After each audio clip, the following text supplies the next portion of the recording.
Bonsoir à tous, bienvenue dans votre édition du week-end. Voici les titres de ce samedi 13 août. Avec ou sans permis, la location de bateaux a le vent en poupe. L'activité est en hausse, comme nous le confirmera une professionnelle du secteur, Alice Bougot, dans quelques instants.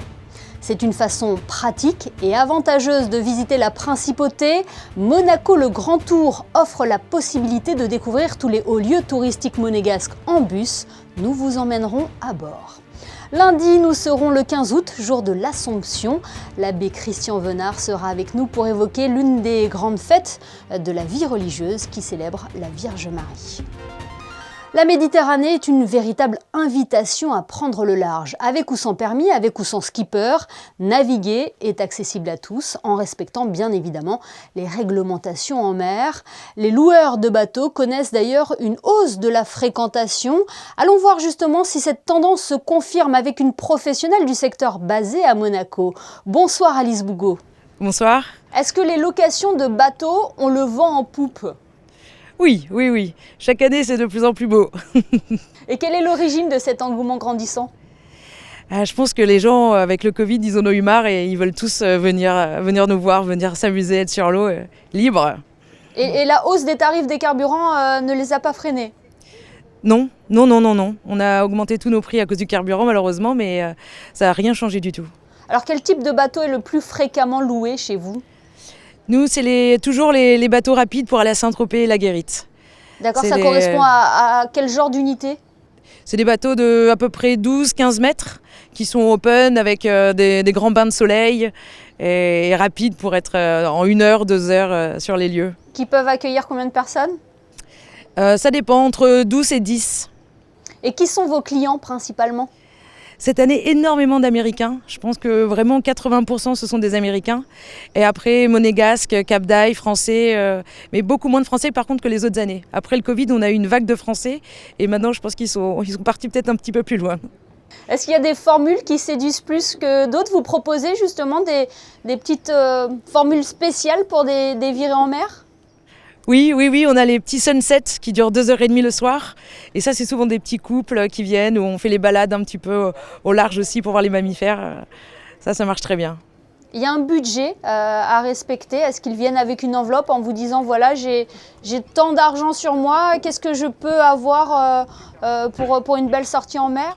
Comme on a plusieurs bateaux, plusieurs tailles, on a toujours les budgets. Ça peut commencer de 600 à 5000, 10 000, même plus. Et la durée de location est généralement de combien de jours ? Plutôt des charters, donc à la journée.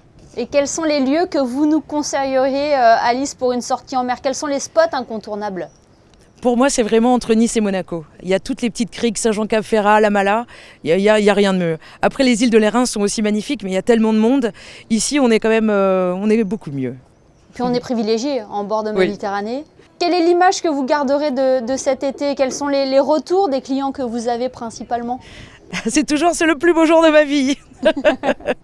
Non, ils sont tous ravis et les amener dans les petites criques très turquoises, les faire sauter des rochers, faire des choses un petit peu exceptionnelles, ça ils adorent. Un peu d'évasion en fait. Exactement, complètement. Merci beaucoup Alice Bougot d'avoir été avec nous ce soir pour ce petit moment d'évasion. Avec plaisir. Et justement, ce moment d'évasion, nous voulions également vous le faire vivre. Une équipe de Monaco Info a vécu l'expérience d'une des formules proposées par Alice Boat, embarquement avec Christine Datomel et Orazio Gagino. La mer les a bercés le long des golfes clairs. Tout comme Charles Trenet, c'est ce que vous propose aujourd'hui Alice Boat. Une escapade en bateau le temps d'une journée pour profiter pleinement des eaux cristallines de notre belle région, de ses paysages méditerranéens et de sa faune et de sa flore. À bord, tout est prévu pour vous faire passer une journée inoubliable et le capitaine se plie en 4 pour satisfaire tous vos besoins. Tout est pour le passager. Il doit passer un moment magnifique, il doit s'en rappeler toute sa vie. Et je vais faire tout en sorte qu'il passe vraiment un beau moment. S'il souhaite faire des visites de certains endroits, nous ferons les visites de certains endroits. S'ils veulent se baigner, ils vont se baigner dans les plus beaux endroits qu'il puisse y avoir. Et je vais adapter selon l'état de la mer, je vais adapter les meilleurs spots. pour qu'ils puissent profiter au maximum, qu'ils soient pas trop... ils vont avoir le maximum de plaisir. Tous ceux qui ont eu de la chance de prendre la mer savent à quel point ce sont des moments hors du temps, des parenthèses enchantées pour tout le monde, même pour ceux qui sont natifs des bords de mer, c'est magique. C'est des moments qu'on n'oublie jamais. Des vraies parenthèses enchantées. Il faudra compter environ 3 000 € pour profiter de cette sortie en mer à bord d'un Fjord 40 de 12 mètres. Pour une virée sur la Côte d'Azur, le carburant est inclus, mais il faudra débourser 300 € supplémentaires si vous souhaitez vous rendre aux îles de l'Érins et 600 € pour Saint-Tropez. Alice Boat vous propose au total 20 bateaux à la location, des navires allant de 7 à 30 mètres et vous accueille toute l'année pour des excursions privées entre Monaco, Nice et Saint-Tropez. De retour sur Terre pour vous faire vivre une autre expérience, découvrir les différents hauts lieux touristiques de Monaco à bord d'un bus impérial. Palais Princier, musée océanographique, place du Casino, l'itinéraire traverse Monaco et permet aux visiteurs de ne rien manquer sur son passage. Le reportage de Sarah Monnier. Bonjour, welcome, bienvenue. La saison estivale bat son plein et comme pour juillet, le mois d'août s'annonce chaud et très touristique pour les bus du Monaco Le Grand Tour. Un moyen de transport rapide et efficace qui trouve un second souffle depuis le retour d'une clientèle étrangère désireuse de découvrir les paysages et l'histoire de Monaco. On est reparti à la hausse tout à fait, on a pu recenser surtout un pic d'activité à partir de la mi-juin. Donc nous avons pu constater une arrivée plus de notre clientèle plus européenne et également aussi en provenance des États-Unis, ce qui nous porte à croire que nous avons une forte clientèle, surtout au mois de juillet et au mois d'août. Ça permet de laisser la voiture de côté, de ne pas se prendre la tête. C'est un moyen de locomotion simple et efficace car les passagers peuvent monter et descendre autant de fois qu'ils le souhaitent tout au long de la journée. Et les bus rouges n'ont aucun répit, du matin jusqu'au soir, les passagers ne s'en lassent pas. Pour faire face à une telle affluence, le Grand Tour a mis en place un nombre plus élevé de bus. You can see everything you want, whatever you want. The atmosphere, the weather, and of course looking at all the cars like everybody likes, and the boats. Ce qui est bien, c'est qu'on peut s'arrêter, visiter et repartir ensuite. Ce qu'il n'y a pas, que j'ai déjà fait en région parisienne par exemple, où on fait le tour et puis c'est tout. Alors que là, on peut s'arrêter, faire et reprendre le bus ensuite après, par la suite. On a fait le Palais, donc on a été au Casino et puis là, on va voir un peu le reste, mais assis. Et là, on va s'arrêter pour la roseraie, justement. Ça fait au moins 4 fois qu'on prend le bus depuis ce matin. On s'arrête, on fait des arrêts et on visite en même temps, donc c'est bien. Si la vue attire bon nombre de passagers, c'est le format qui séduit. Des passes de 1 ou 2 jours sont mises en place ainsi que des partenariats. Les clients munis de ces derniers pourront bénéficier de tarifs spéciaux avec le musée de l'automobile et le musée océanographique. Dans le reste de l'actualité, fortune diverse pour Venturi Racing au e-Prix de Séoul. Luca Di Grassi a signé la 3e place de cette première course de l'histoire de la Formule E en Corée.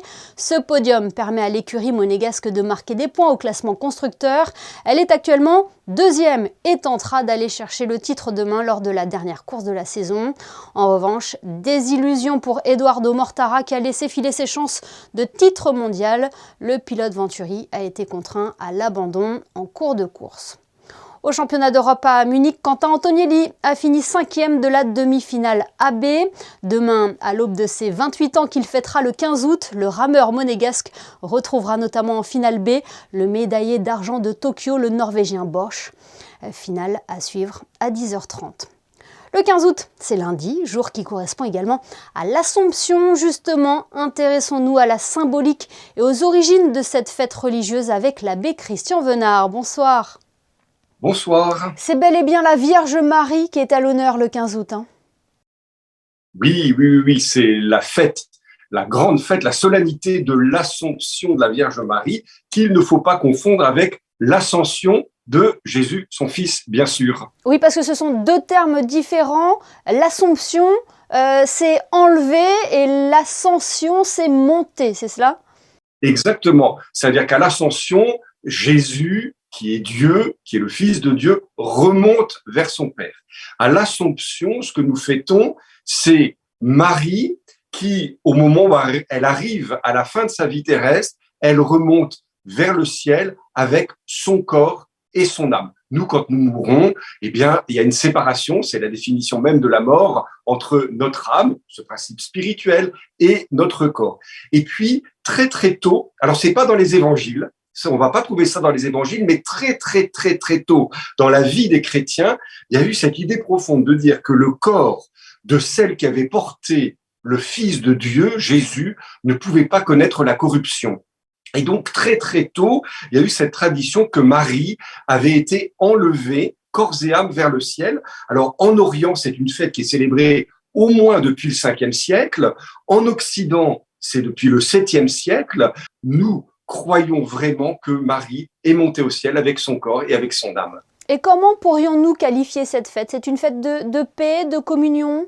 C'est vraiment une fête qui est centrée sur la figure de Marie. C'est une fête de joie, à plus d'un titre. C'est une fête de joie parce qu'en contemplant Marie qui monte vers le ciel, on voit deux éléments. Le premier, c'est notre propre futur à nous.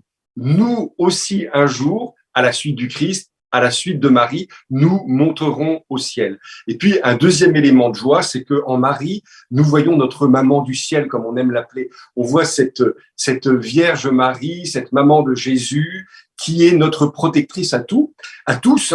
Et vous savez que dans notre grand pays voisin et ami, la France, pendant très longtemps, ça a même été la fête nationale du royaume de France, puisque Louis XIII avait fait un vœu s'il pouvait avoir un fils, et ce sera Louis XIV, Louis le Dieu donné, eh bien de consacrer le royaume de France à la Vierge Marie. Et mon père, quelle image ont les fidèles de Marie? Je crois que Marie, pour chacun d'entre nous, et je crois qu'on en a tous plus ou moins fait l'expérience, en tout cas moi je l'ai souvent entendu dans des confessions, dans des confidences, on a l'impression qu'on peut tout lui raconter, un peu comme habituellement on peut tout raconter un peu à sa maman.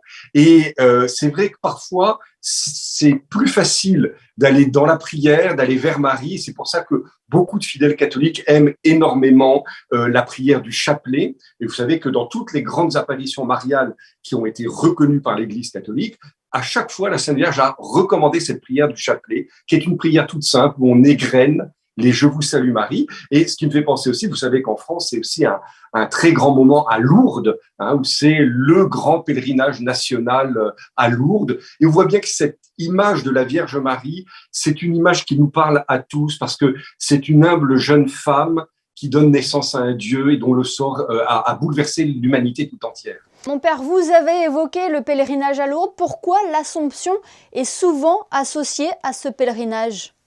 Ce pèlerinage du 15 août à Lourdes pour la France, et je crois que ça déborde même le cadre national français, c'est vraiment la grande fête de la Sainte Vierge. Alors elle est fêtée un peu partout, c'est une fête d'obligation, c'est-à-dire c'est comme un dimanche pour les catholiques, et à la cathédrale à 10h30, il y aura une messe solennelle. Bien sûr, c'est une des grandes fêtes parce qu'on se plaît à fêter notre maman, comme autrefois quand on était petit, on aimait faire la fête des mères pour nos mamans. Eh bien, merci beaucoup, Christian Venard, d'avoir été avec nous pour évoquer ce 15 août, fête de l'Assomption. Merci infiniment. Merci à vous et belle fête de l'Assomption à tous. Régulièrement, nous vous faisons part des expositions à découvrir cet été et elles sont nombreuses. Coup de projecteur ce soir sur celle proposée à la galerie My Heart Goes Boom, anciennement Galerie L'Entrepôt. New Realities regroupe 5 artistes minimalistes de la scène artistique internationale qui jouent avec les formes, les couleurs et les lumières, à visiter jusqu'au 18 août prochain au 22 rue de Millau. Ils représentent 10 à 15% de la population mondiale et chaque année, le 13 août leur est dédié. Il s'agit des gauchers. Parmi les plus célèbres, on peut citer le joueur de tennis Rafael Nadal, l'ancien président des États-Unis Barack Obama ou le prince William. Gaucher ou gaucher contrarié, avez-vous rencontré des difficultés? C'est la question que Sarah Monnier est allée vous poser. On a essayé de m'attacher la main gauche dans le dos, mais c'est tout. Pour écrire de la main droite, c'est tout. Non, je pense pas, il n'y a pas de problème en particulier à être gaucher. Après, ça dépend de l'apprentissage que les parents donnent évidemment pendant l'enfance, mais pas de problème en particulier, je pense. J'écris bien déjà, mais c'est tout. Non, j'ai pas été contrarié en fait, donc il n'y a pas eu de soucis. J'ai été facilement intégré à l'école, sans trop de soucis, il n'y a pas grand-chose qui change, comparé à des droitiers, je trouve. Voilà pour l'essentiel de l'actualité. Avant de refermer ce journal, je vous propose de savoir quel temps il fera demain avec les prévisions météo. Quelle est la tendance pour la journée de dimanche, Frédéric Elion? Le ciel sera assez chargé le matin, Émilie, puis les nuages disparaîtront au fil de la journée pour laisser place au soleil. Le vent soufflera moins fort que la veille et côté température, il fera 22 degrés le matin et 28 l'après-midi. Si vous décidez de passer le dimanche à la plage, l'eau sera 27. Dimanche 14 août, nous fêterons les Évrards. Évrard, un prénom très rare. Ce journal est à présent terminé. Merci de nous rester fidèles, y compris le week-end. On se quitte avec les photos de Manuel Vitali, qui a constaté beaucoup d'engouement autour des sculptures emblématiques de Monaco. Certaines sont incontournables, d'autres attisent la curiosité, mais elles font toutes de beaux clichés pour accumuler les souvenirs d'un passage en principauté. Passez une excellente soirée, un très bon week-end et un très bel été sur Monaco Info.